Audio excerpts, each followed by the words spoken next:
지난 수요일에 수요 예배를 마치고 집에 가서 뒤늦게 저녁을 먹었습니다.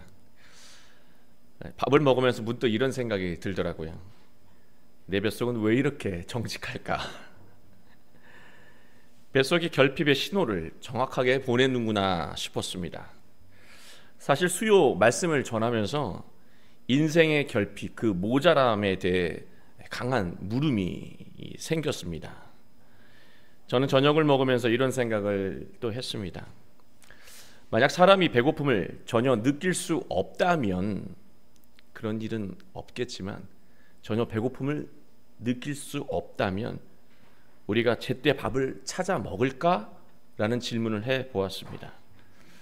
아마도 밥을 차려 먹고 치우는 것이 번거로워서 자주 거르거나 바쁜 일이 생기면 그냥 잊어버릴 것입니다.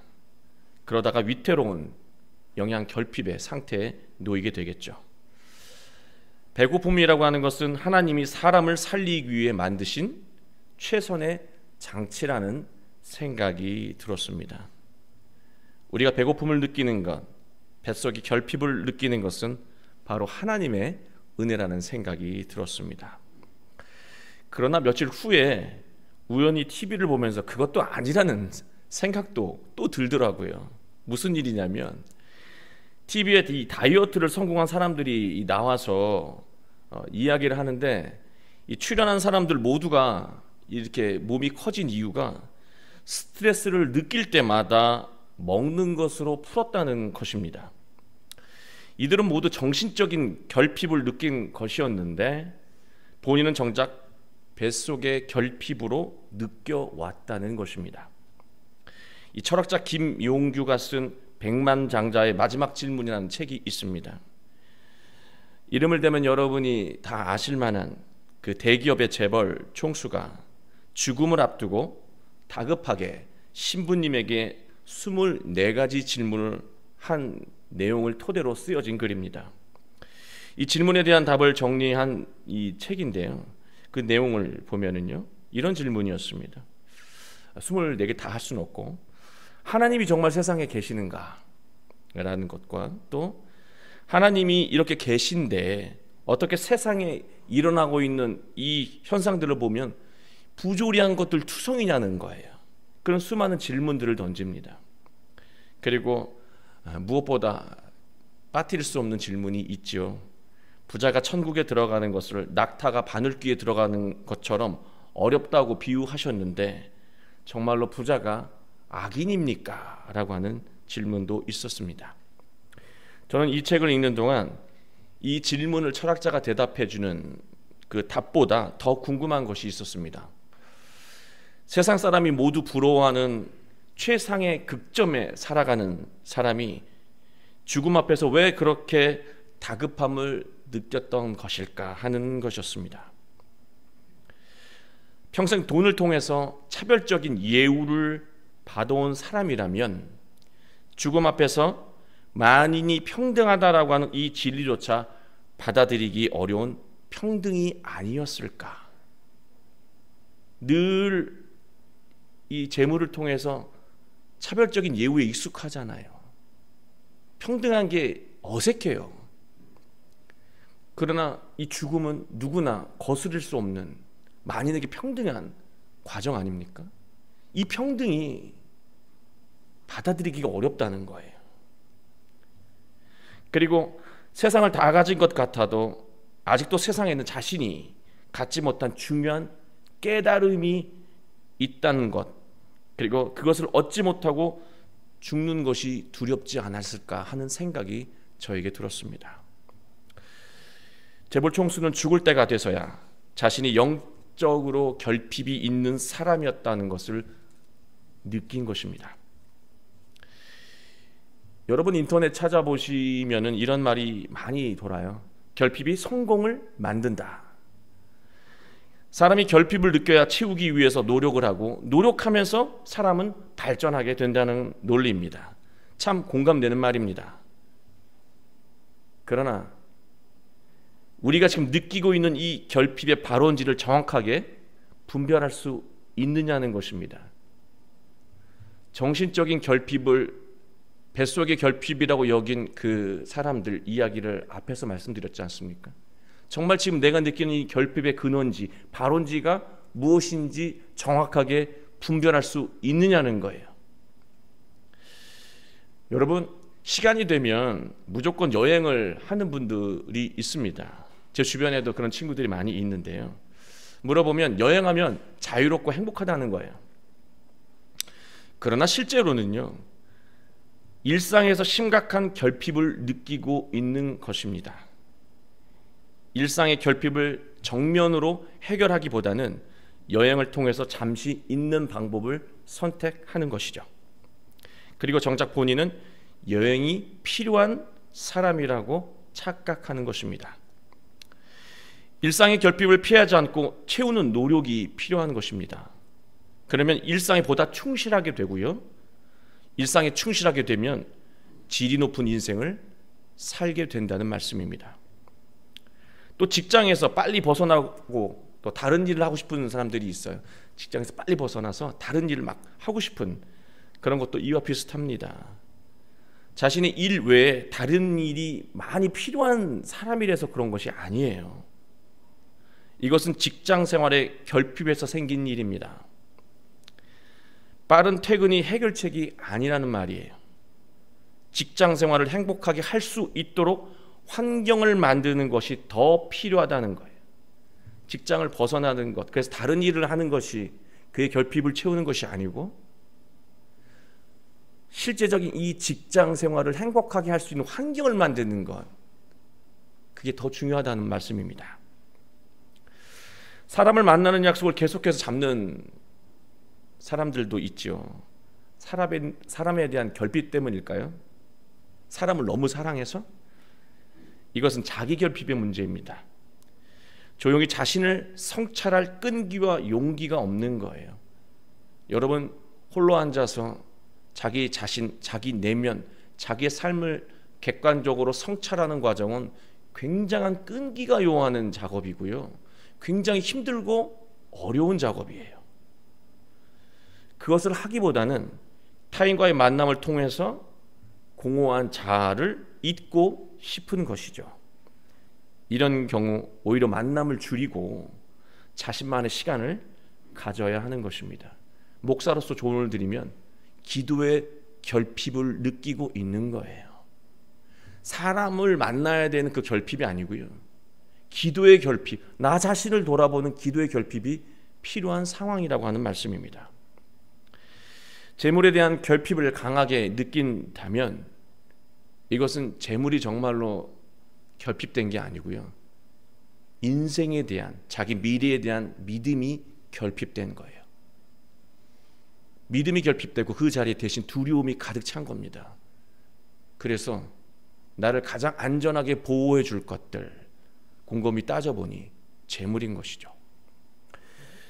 뭐 다른 곳에서 설명하지 않아도 다양한 의견이 있겠지만, 이 백만장자의 마지막 질문을 보면 재물도 그의 어떤 삶에 대한 두려움, 근본적인 문제를 해결할 수 없었다는 것을 방금 말씀을 드렸고, 이것은 재물의 결핍에서 나타나는 이 헛헛함이 아니고요, 자기 존엄성에 대한 그 결핍에서 나타나는 현상이라고 하는 거예요.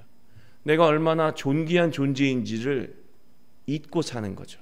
내가 하나님 앞에서 어떤 존재인지를 모르고 살아가기 때문에 재물로 그것을 대처하려고 하는 마음이 강하게 드는 것입니다. 사람은 누구나 결핍이 있습니다. 예외가 없습니다. 정직한 배고픔처럼 단순한 결핍은 문제가 되지 않습니다. 그러나 조금만 틀어지면 우리는 결핍의 발원지를 거의 구분하지 못한다는 것입니다. 오늘 말씀은 나 자신이 느끼는 결핍이 어디서 오는지 정확하게 보게 해준다는 것, 그리고 그 결핍을 어떻게 해결할 수 있는지를 분명하게 말씀하고 있습니다. 오늘 말씀을 통해서 혹시 삶의 결핍을 느끼고 계시다면 그 결핍이 충만함으로 변화되어지길 주님의 이름으로 축원합니다.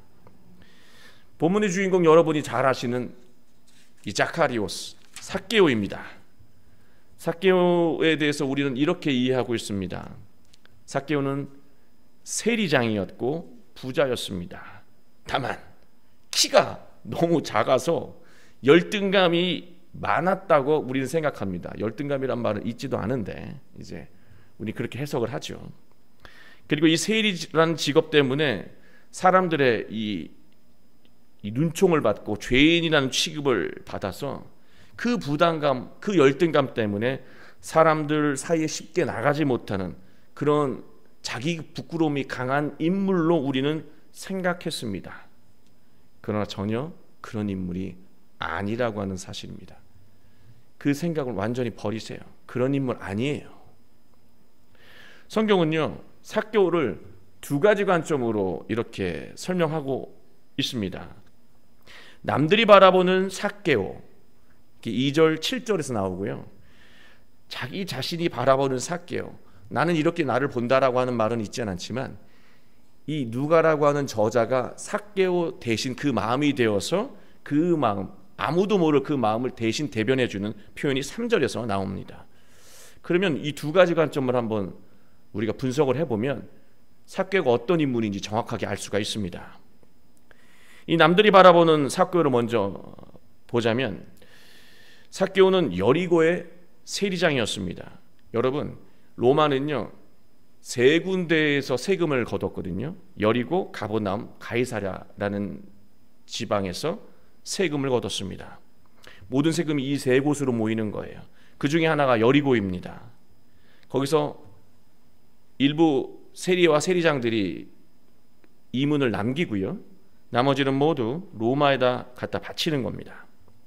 그러니 오늘날로 보면 이 삭개오의 이 직업은요 세리 정도가 아니라요 지방 국세청장이라고 하시면 정확한 이해가 될 것입니다. 세무 공무원 정도가 아니라요 지방 국세청장이에요. 당시 세법은 세리가 세금을 매겨요. 지금은 정확하게 따지지만 그 당시에는 세리가 알아서 매기는 거예요. 그리고 세금을 걷어요. 그리고 자신이 이득을 남기고 나머지는 세리장에게 보고하면 세리장은 또 이익을 남기고 로마에다 이 세금을 갖다 주는 것이죠.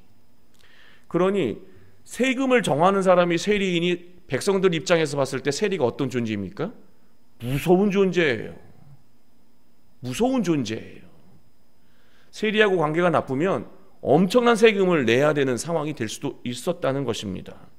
세리장은 말할 것도 없습니다. 또 남들이 바라보는 삭개오는 부자였는데요,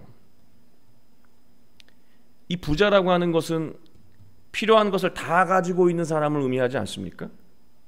모자람이 없는 사람, 결핍이 없는 사람이 삭개오였다라고 하는 말씀입니다. 벌써 이 남다르죠. 지방 국세청장에다가 그 권위와 권세가 있고, 그리고 재물은 엄청나게 많아요. 결핍이 없어요. 그게 세상 사람들이 바라보는 삭개오에 대한 시선입니다. 그 또 한 가지가 있어요. 방금 말씀드린 대로 세금을 이렇게 거두어서 로마에다 갖다 바치니까 우리나라로 봤을 때는 친일파 같은 사람이에요. 로마에 부역하는 사람, 바로 이 앞잡이 같은 사람이었던 것이죠. 그래서 이 세리나 세리장은요, 이 유대인들에게는 참으로 죄인과도 같은 그런 인간이었다라고 하는 말씀입니다. 그런데 우리가 착각하고 있는 것은 뭐냐면, 아유 저 세리 죄인 지나간다, 그게 불가능하다고 방금 말씀드렸잖아요. 무섭다고. 7절을 보시면은요, 뒤에서 수군거리잖아요. 예수님하고 함께 가니까 7절 보면 수군거린다 그랬는데, 이렇게 죄인이고 하찮게 여겨도 되는 사람이었다면 앞에서 함부로 이야기했겠죠. 그러나 뒤에서 수군거렸다라고 하는 것은 그만큼 삭개오가 두려웠던 것입니다.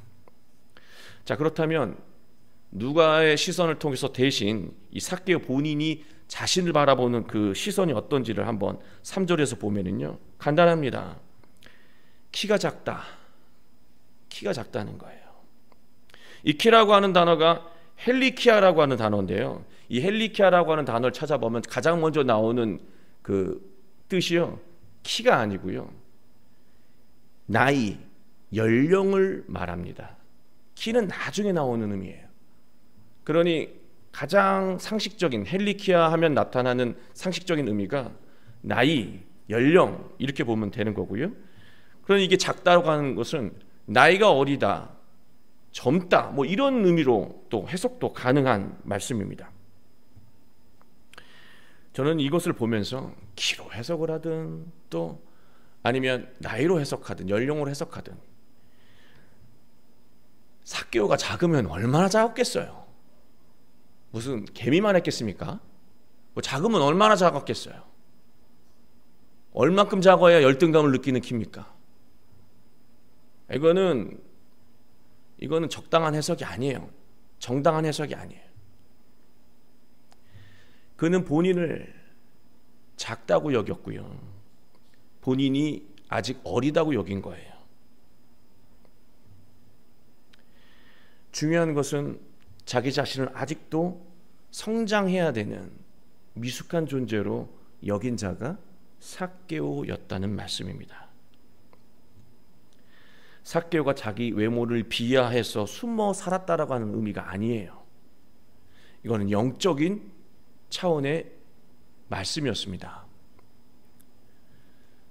결국 제 표현으로 해석을 하면 저는 참 작은 사람입니다. 저는 영적으로 더 자라야 하는 결핍이 많은, 부족함이 많은 사람, 그가 바로 저 삭개오입니다 라고 그는 늘 생각했다라고 하는 거예요. 사람들이 어떻게 보든 나는, 나 자신은 그렇게 내 모습을 바라봤다는 것이죠. 삭개오는 영적으로 작은 자라고 여겼습니다. 그래서 무화과 나무에 올라야 했던 것입니다. 이게 무슨 말인가? 그리고 왜 하필 무화과 나무에 올라야 하는가? 때마침 예수님 보러 나왔는데 그 앞에 무화과 나무가 있으니까 뭐 그냥 올라갔다? 그랬다면 무화과 나무란 표현 안 하고요, 그냥 나무에 올라갔다라고 해도 이 핵심을 전하는데 아무런 상관이 없겠죠. 그런데 무화과 나무라고 말하고 있습니다. 더 정확하게 말하면 예전에는 뽕나무라고 얘기를 했는데요, 그 번역이 다시 개정되어서 우리 개정 성경을 보면 돌 무화과 나무를 올라갔다라고 기록하고 있습니다. 여러분 성경에서 보시면 무화과라고 하는 이 열매는요, 중요한 상징을 가지고 있습니다. 열왕기하 20장 7절을 보면 이사야가 이르되 무화과 반죽을 가져오라 하매 무리가 가져다가 그 상처에 놓으니 나으니라.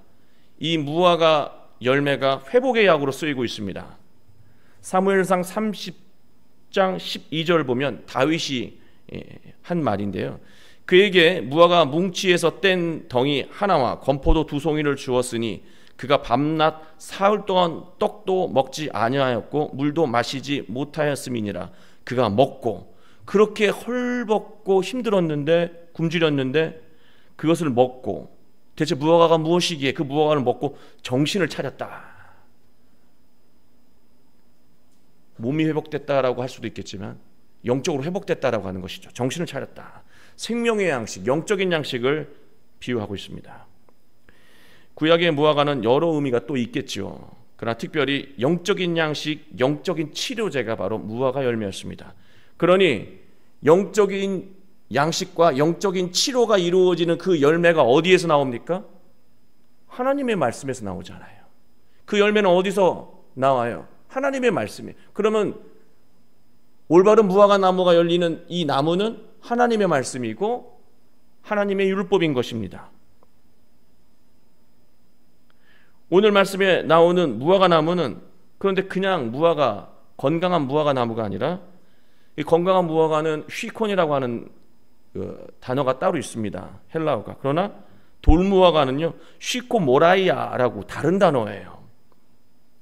분명 다르게 표현하고 있습니다.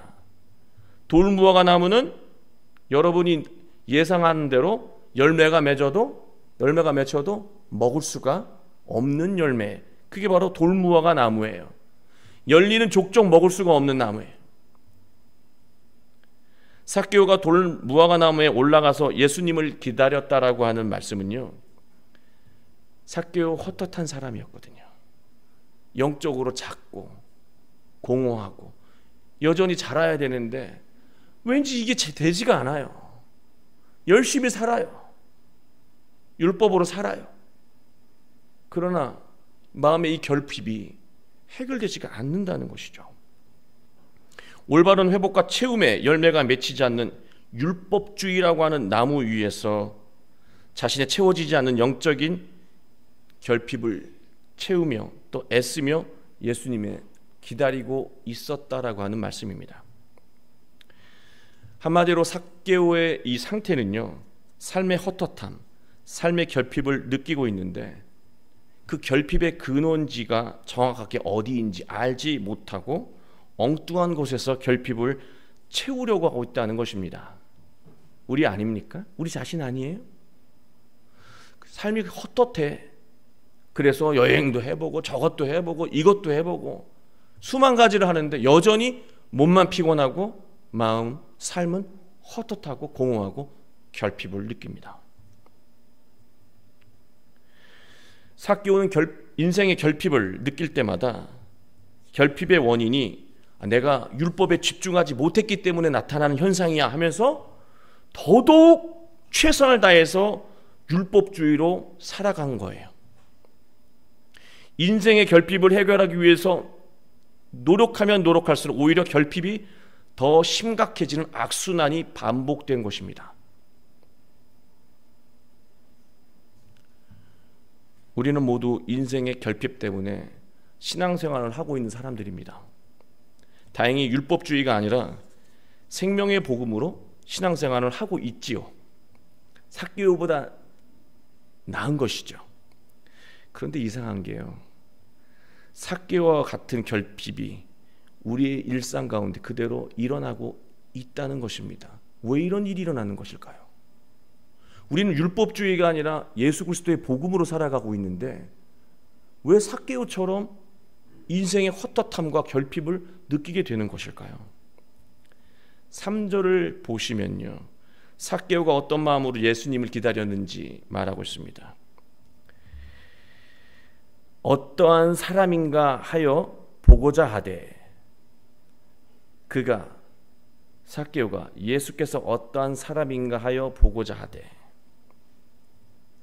삭개오는 지금까지 익숙해온 율법주의의 관점으로 예수님을 비교해 보겠다는 마음이었습니다. 삭개오는 율법주의라는 관점에서 예수님을 보려고 했던 것입니다. 여러분, 왜 우리의 삶 가운데 복음을 배우는데도 결핍을 느끼고 헛헛할까요? 우리 자신은 세상에 찌들어 있는 관점을 그대로 유지해요. 세상의 관점을 그대로 유지해요. 삭개오가 율법주의 관점을 그대로 유지하면서 예수님을 기다렸던 것처럼 세상에 찌들어 있는 세상의 셈법과 관점을 그대로 유지한 채 예수님이 어떻게 변화시켜 주셨으면 하는 생각으로 기대하며 예배하고 신앙생활을 하고 있는지도 모릅니다. 그러면 어떤 일도 일어나지 않는다는 거예요. 내 관점은 그대로 유지해요. 율법주의를 몰랐으니까 율법주의를 안 하는 것이지, 율법주의를 알았다면 더 율법적일 수도 있어요. 그러나 우리는 세상에 셈법이 있잖아요. 그 셈법을 그대로 가지고 예수님을 바라보고 있어요. 사람은 모두 자신의 관점으로 자기 결핍을 채우려고 해요. 자기 관점으로 자기 결핍을 채우려고 해요. 높은 도덕성을 가진 사람은요, 모든 문제가 윤리적인 결핍에서 나타난다고 생각을 해요. 그리고 학벌이 높은 사람은요, 모든 결핍이 지성의 결핍으로 나타난다고 생각을 해요. 그래서 배워야 한다고 강조를 하죠. 사업하는 사람은요, 모든 결핍이 합리적으로 돈이 집행되지 않아서 나타나는 현상이라고 여기고 모든 것을 돈의 계산법으로 바라보죠. 그래서 궁극적인 결핍의 문제가 해결되지 않는다는 거예요. 제가 수요일 날 결핍과 모자람에 대해서 깊게 느끼게 된 이유가요, 우리는 왜 자녀에게, 배우자에게 그토록 선하고 복된 복음을 전하는데도 왜 우리의 가족은 움직이지 않을까? 왜 이게 새겨지지 않을까? 거기서 문득 마음의 무게를 느꼈어요. 그런 현장에서 삶 가운데 살아가고 있는 교인들의 그 무거운 마음이 느껴져서 제 마음이 수요일 날 너무 힘들었어요. 그런데 우리가 자녀와 배우자에게 또 가까운 사람에게 복음을 전하는 이 접근 방법이 배부른 사람에게 밥 먹으러 가자고 억지를 부리는 모습은 아니었을까라는 생각이 들었어요. 배부른 사람한테 밥 먹으러 가자고 하면 따라 나설 사람이 어디 있습니까? 자녀를 안다고 하면서 배우자를 안다고 하지만 실질적으로 그들이 삶 가운데 느끼는 결핍을 전혀 모르는 거예요. 자기 기준으로 바라보니까 늘 자기 기준의 결핍만 보이는 것이죠. 그가 그토록 느끼는 결핍은 전혀 느끼지 못하는 거예요. 내 관점으로 보는 것이 아니라 예수 그리스도의 내 마음속에 새겨진 그 말씀의 관점으로 내 자녀를 보고 내 배우자를 보고 내 사랑하는 사람을 보게 되면 그의 심각한 결핍이 보이게 됩니다. 그러면 또 그 결핍을 내 식대로 또 채워주려고 해요. 그래서 또 갈등이 빚어지는 것이죠. 그때 성령께서 우리에게 채워줄 말을 가르쳐 주신다고 하셨습니다. 행동을 가르쳐 주신다고 하셨어요. 그러면 그게 거창하지 않은 것이라도 그것을 채워주게 되면요, 그의 삶에서 변화가 일어나기 시작한다는 거예요.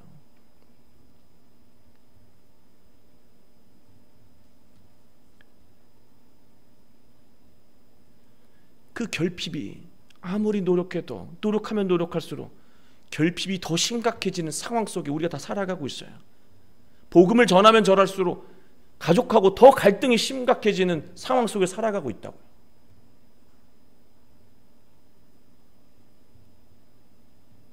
그런 상황 속에 있는 이 치열한 현장 속에 살아가고 있는 결핍으로 가득한 우리의 인생 가운데 예수님이 찾아오셔서, 삭개오에게 찾아오셔서 하신 말씀은 단 한 말씀입니다. 보실까요? 어떤 말씀을 하셨는지. 5절 빨간 글씨 있잖아요. 그게 예수님이 하신 단 하나의 해답입니다.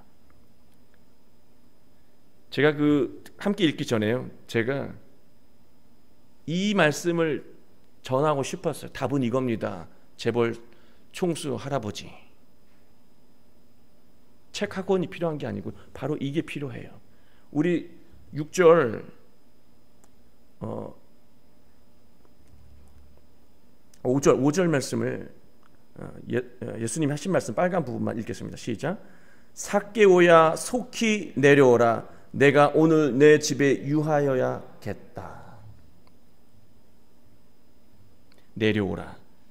속히 내려오라. 예수님께서 삭개오에게 가르쳐 주신 가르침은 오직 이것뿐이었습니다. 너의 관점에서 나를 바라보려고 한다면, 그 나무 위에서 나를 바라보려고 한다면 절대로 나를 온전히 이해할 수 없어. 너의 결핍은 채워지지 않는단다. 세상의 그 관점을 그대로 가진 채 답을 찾겠다고 내 안에서 어떤 일도 일어나지 않는단다. 삭개오야, 내려와라. 우리에게 지금 내려오라고 말씀하고 있습니다. 너의 관점으로 나를 바라보는 한 너의 결핍, 내 가정의 결핍, 내 직장과 삶의 결핍은 결코 채워지지 않는다는 것입니다. 삭개오는 주저함 없이 내려왔습니다. 자기 인생의 가치 기준을 이제 예수님 앞에 내려놓은 거예요. 예수님 말씀하셨습니다. 내가 오늘 너희 집에 유하여야겠다. 마태복음 7장 24절을 보면요, 예수님이 집을 어떤 의미로 상징하고 있는지를 말씀하고 있습니다. 이 집이라고 하는 오이키아는요, 개인의 인생을 의미합니다. 예수님이 집 하면은요, 인생이라고 보시면 돼요. 나라고 하는 인생이라고 보시면 돼요. 그 집에 유하여야겠다. 내가 너 인생 속에 그 마음 중심의 주인이 되어야겠다라고 하는 말씀이에요. 삭개오의 집에 유하여야겠다는 말씀은 예수님께서 그의 삶 가운데 들어가시겠다는 말씀이고 그와 함께 하시겠다는 말씀이었습니다. 예수님이 삭개오의 인생에 들어가시고 인생의 주인이 되시자 놀라운 변화가 일어납니다. 예수님은 아무 말씀도 하지 않으셨어요. 그런데 삭개오가 뭐라고 말하기 시작합니다. 보실래요? 8절을 보시면은 예수님은 아무 말씀도 하신 게 없는데 이런 말씀을 하죠. 삭개오가 서서 주께 여짜오되 주여 보시옵소서 내 수의 절반을 가난한 자들에게 주겠사오며 만일 누구의 것을 속여 빼앗은 일이 있으면 네 갑절이나 갚겠나이다. 삭개오는 예수님의 시선으로 자기 삶을 보기 시작한 것입니다. 자기 안에 예수님이 들어왔잖아요. 자기 집에 예수님이 들어오셨잖아요. 그 관점으로 자기 자신을 본 거예요. 지금까지 율법주의의 시선으로 보면 자기는 율법도 잘 지키고 불법을 저지른 게 아니라 세리장의 역할을 그냥 충실히 한 것뿐이에요. 잘못한 게 하나도 없어요. 그냥 억울할 뿐이에요. 사람들이 자기를 이렇게 보는 게, 죄인으로 보는 게. 나는 성실하게 살았을 뿐이에요. 내가 뭘 잘못했어? 내가 열심히 살다 보니까 재벌이 된 것뿐이야. 왜 나한테 죄인이라 그래? 너희가 나만큼 부지런하게 살았어? 율법주의 관점을 보면 이런 반문이 나올 수 있는 것이죠. 그러나 예수 그리스도의 관점으로 내 자신을 보니까요, 나는 의로움이 1도 없는 사람이었어요. 결핍투성이 인생이었어요. 내 안엔 의로움이 하나도 없어요. 예수님의 시선으로 자기 삶을 객관적으로 보는 것은 고통스러운 일이죠. 내가 의로움이 하나도 없는 사람이라고 한다는 것을 깨닫는 게 뭐 즐거운 일이겠습니까? 그런데요, 그것을 깨닫고 나니까요, 삶이 변화되기 시작했다는 거예요. 예수님의 시선으로 자기 삶을 객관적으로 보고 나니까요, 자신은 하나님의 의로움이 결핍된 불의한 사람인 것을 깨닫게 되었습니다. 그리고 결핍된 의로움이 그 순간부터 채워지기 시작했습니다. 예수님은 삭개오를 보시면서 말씀하셨습니다. 9절입니다. 오늘, 어제도 내일도 아니고요, 바로 오늘 구원이 이 집에 너의 인생에 이르렀으니 이 사람도, 이 삭개오도 아브라함의 자손이라. 삭개오의 인생이 이제 새롭게 되었습니다. 결핍이 사라졌습니다. 충만해졌습니다. 그리고 아브라함의 자손이라고 하는 것, 하나님이 아브라함에게 무슨 약속하셨습니까? 끝까지 축복하신다라고 하는 축복의 약속하셨잖아요.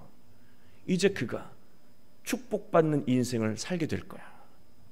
예수님이 친히 선언하셨어요. 그리고 예수님 10절에서 말씀하십니다. 인자가 온 것은, 인자는 바로 예수님을 말씀하시죠. 인자가 온 것은 잃어버린 자를 찾아 구원하려 함이라. 이 분실한 것을 말하는 그런 의미라기보다는요, 이 잃어버리라고 하는 단어는요, 아포림이라고 하는 단어인데요, 손상되다, 파괴되다라고 하는 뜻이에요. 그래서 오늘 말씀을 비추어 다시 번역을 하면, 엉뚱한 것에서 인생의 결핍을 채우려다가 삶이 상하고 파괴된 사람을 위해서 예수님이 오셨다는 말씀입니다.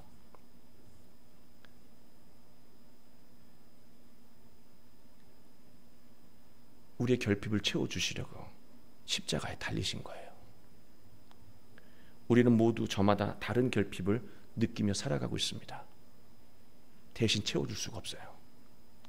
그러나 무엇이 결핍됐는지, 어디에서 결핍이 시작됐는지, 그 근원지를 정확하게 모른다는 말씀입니다.